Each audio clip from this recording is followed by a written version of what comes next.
Juez federal de California bloquea el intento de la administración Trump de revocar el TPS para los venezolanos y para los haitianos en los Estados Unidos. Repsol, la española, tiene 2 meses para cesar operaciones en Venezuela, pero están viendo mecanismos para seguir. Ya le digo yo a los amigos de Repsol, el mecanismo es sencillo: 25% de aranceles a la hora de negociar con los Estados Unidos. Una simple cuestión de mercado, ustedes verán. Además, las acciones caen más de 2.6% en la bolsa tras decidir Trump revocarle el permiso para extraer crudo de Venezuela. Telita que cortar. La organización terrorista conocida como PSV acaba de nombrar a los candidatos ganadores del próximo fraude electoral. La serie favorita de Díaz-Canel, Putin, Xi Jinping o Kim Jong-un. Y 19 jóvenes beisbolistas venezolanos acaban de pedir asilo en España. Autoridades investigan la veracidad de los casos. De esto y más hablamos el día de hoy. Un juez federal de California suspendió temporalmente la revocación del estatus de protección temporal TPS para todos los venezolanos en los Estados Unidos. Decisión impulsada por la secretaria de Seguridad Nacional Kristi Noem y la administración de Donald Trump. La medida brinda una especie de respiro a cerca de 350.000 migrantes venezolanos que enfrentaban el riesgo de deportación a partir de abril, tras la decisión, por supuesto, del gobierno de Donald Trump y sobre todo de la secretaria Kristi Noem de poner fin a esa protección. En el corto plazo, los beneficiarios podrán seguir viviendo y trabajando legalmente en los Estados Unidos bajo las mismas condiciones del programa que tenían vigente. En el terreno legal, esta disputa va a estar muy lejos de concluir en este momento. La orden de Chen es de carácter preliminar, o sea, una orden de restricción temporal o intento preliminar, lo que significa que suspender la cancelación del TPS mientras el caso es examinado a fondo.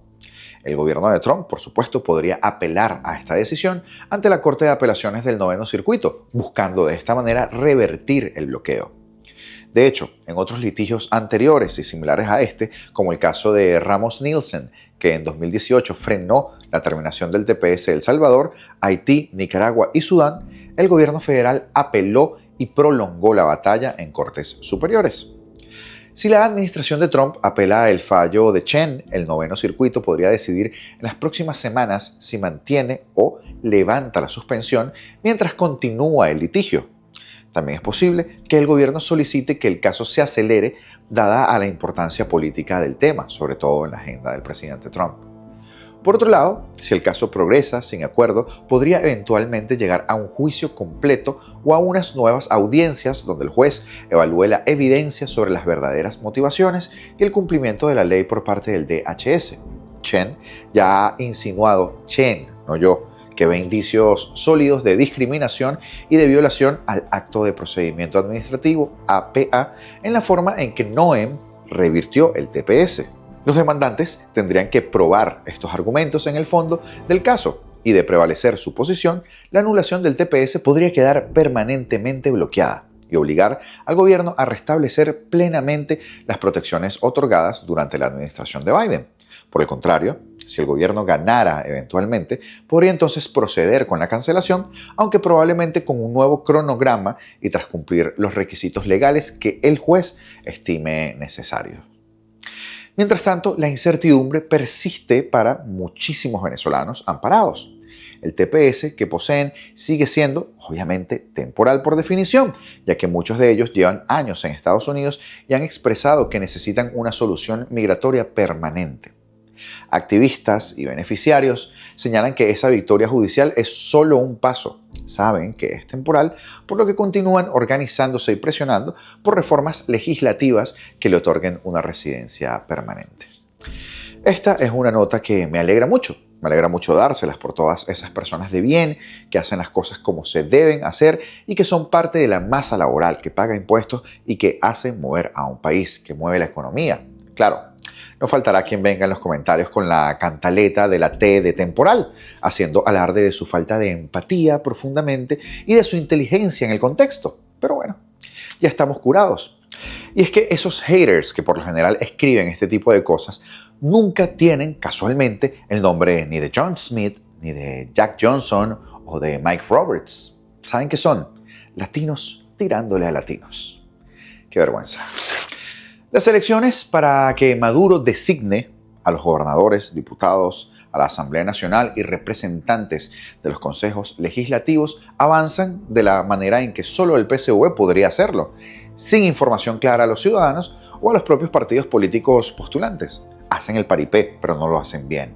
Son tapamarillas. Con una página web caída desde las presidenciales del 28 de julio, el Consejo Nacional Electoral se ha limitado a informar en esporádicas ruedas de prensa o de comunicaciones directas a las organizaciones sobre cada uno de los procesos, pero hay quienes defienden que hay que ir a votar en estas condiciones. Esta elección, prevista para el 25 de mayo, es la menos transparente de todas las elecciones organizadas por el CNE. Incluso si se consideran los comicios para elegir a la Asamblea Constituyente de 2017 o el referendo consultivo sobre Guyana en diciembre de 2023. Tremendo show. Y eso ya es mucho que decir. No hay una convocatoria formal ni un cronograma de eventos publicados en Gaceta Electoral. El anuncio lo hizo el presidente del CNE, el secuestrado amoroso, el 28 de enero, en una alocución pública donde informó los comicios pautados para el 27 de abril. Luego se circuló a los medios de comunicación un documento de cronograma electoral el 19 de febrero. Amoroso apareció nuevamente junto a la directiva del organismo e informó sobre una nueva fecha, el 25 de mayo. Esto, según él dijo, respondiendo a las solicitudes hechas por diversos actores políticos. Y decía que lo que querían era promover la participación de distintos sectores de la sociedad. Claro. Sin una publicación oficial del cronograma que contiene todas las actividades contempladas y sus lapsos, se vulnera severamente los principios de transparencia y confiabilidad y, por supuesto, de eficiencia del poder electoral. Claro, esto en el deber ser. Y todo esto consagrado en la Constitución, que es el papel higiénico del chavismo. Otro problema, por cierto, que hay es que tampoco se han hecho públicos, ya sea en Gaceta Oficial o en una página web habilitada, los actos que supuestamente se han efectuado en el marco del 25 de mayo. Hasta la fecha, entre otros, la constitución de grupos electorales e iniciativas propias, la planificación de los miembros de juntas, de las mesas electorales y pare usted de contar. Ni hablar de la opacidad y la violación de ley en el manejo del registro electoral. No jornadas especiales de inscripción y actualización, pese a los millones de venezolanos que no están inscritos o debidamente actualizados en territorio nacional. No publicación del registro electoral permanente preliminar, reducción del lapso de ley e imposibilidad de tramitación de impugnaciones y, por supuesto, solicitud de incorporación en el registro electoral preliminar y la no realización de una auditoría. La auditoría del registro electoral estaba pautada para los días 24 y 25 de marzo. El diputado José Parra Ramírez, representante de El Cambio ante el CNE, comenta que no tienen mayor información sobre eso porque no se llevó a cabo. Sin embargo, que esperan que en las próximas horas se pueda hacer llegar la convocatoria para participar en esa actividad. Bajo este contexto, la organización terrorista llamada PSUV presentó también entonces, este lunes, 31 de marzo, sus candidatos a gobernadores para las elecciones regionales. Los postulados también representarán a los 12 partidos del gran polo patriótico de, no quiero decir groserías. Los candidatos fueron presentados por el secretario general del PSUV, el ministro de Justicia y Paz, el conductor de televisión y el capo de la droga a tiempo completo, Diosdado Cabello. 9 de ellos aspiran a la reelección para un segundo periodo. Miguel Rodríguez en Amazonas, Luis José Marcano en Anzoátegui, Rafael Lacaba en Carabobo, Víctor Clark en Falcón, José Alejandro Terán en La Guaira, Ernesto Luna en Monagas, Primitivo Cedeño en Portuguesa y Freddy Bernal en Táchira y Gerardo Márquez en Trujillo. Además, 7 acólitos que antes eran alcaldes serán ahora designados gobernadores. Nos quedan elecciones, ya sabemos lo que va a pasar. O como dicen ellos, postulados como candidatos a las gobernaciones. En Aragua, Joana Sánchez, alcaldesa de Mariño. En Bolívar, Yulisbeth García, alcaldesa de Upata. En Deltamacuro, Loa Tamaronis, alcaldesa de Tucupita. En Guárico, Donald Donaire, alcalde de Francisco de Miranda. En Yaracuy, Leonardo Intochi, alcalde de Urachiche. En Zulia, Luis Caldera, alcalde de Mara. En Nueva Esparta, Maricel Velázquez, alcaldesa del municipio Díaz. Todos estos candidatos van en una alianza entre el PSV, el PPT, Somos Venezuela, Movimiento Electoral del Pueblo, Tupamaro, Podemos, Enamórate Venezuela, Unidad Popular Venezolano, Partido Verde, Organización Renovadora Auténtica, Alianza para el Cambio, Movimiento Futuro y Partido Comunista de Venezuela.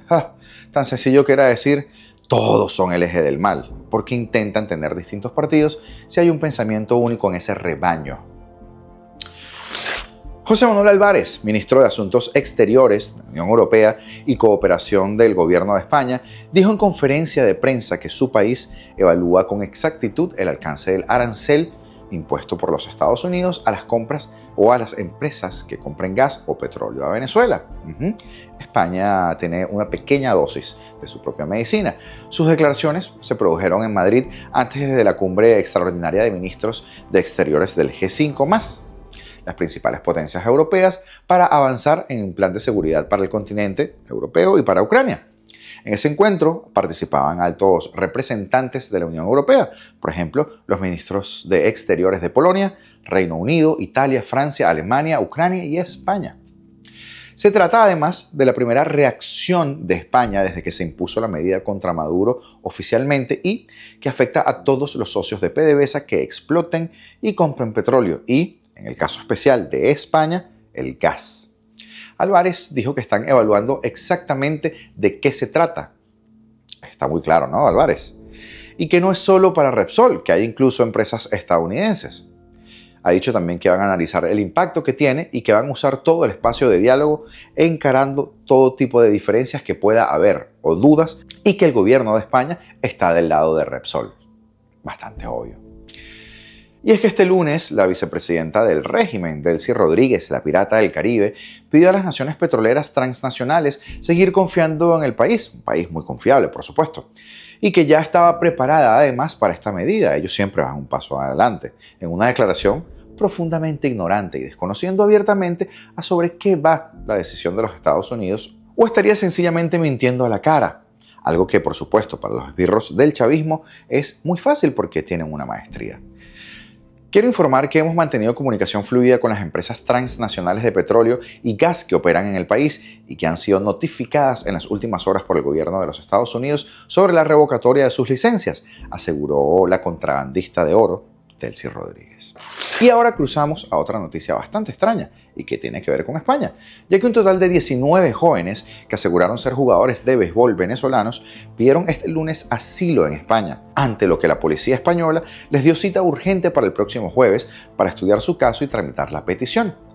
Los 19 jóvenes, entre ellos 2 menores, aseguran haber viajado a España para participar en varios partidos de béisbol y se personaron esta mañana en una comisaría policial en Barcelona para pedir asilo, según adelantó el diario español El País y confirmaron a EFE fuentes policiales. Ante esa situación, según las fuentes consultadas por la agencia EFE, la policía actuó con urgencia y en vez de seguir el cauce habitual para que abrieran el proceso de pedir una cita, les emplazó directamente al próximo jueves para efectuar la entrevista de asilo y estudiar su caso. En el marco de este proceso, la policía indagará la veracidad de lo manifestado por los jóvenes, así como otros aspectos como quién les llevó a España y si estaban programados esos partidos que ellos aseguran que tenían que disputarse en el país.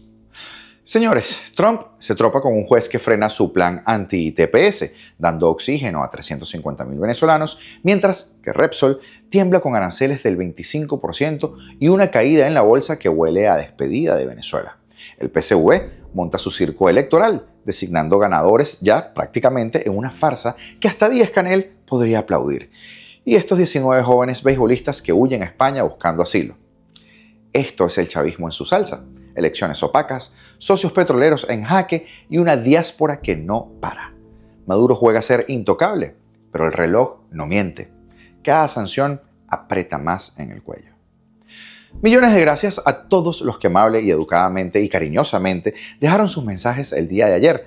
Estamos muy felices en el equipo de Apolítico por haber cumplido esa primera meta de 100.000 suscriptores. Me sigo, por cierto, poniendo el día con sus mensajes. Disculpen la lentitud, pero es que han superado los 1000 comentarios. Gracias. Mención especial para Duila Marquina, Luis Ignacio Perdomo, Andreina Dewent, Alonso Suárez y Andrés Prieto por sus aportes al canal mediante los Super Thanks. De verdad, señores, amigos, gracias por su generosidad y bendiciones.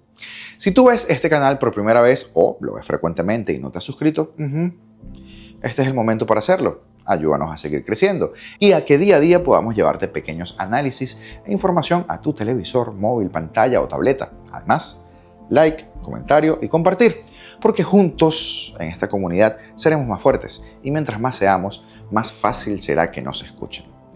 Libertad o nada. Esto es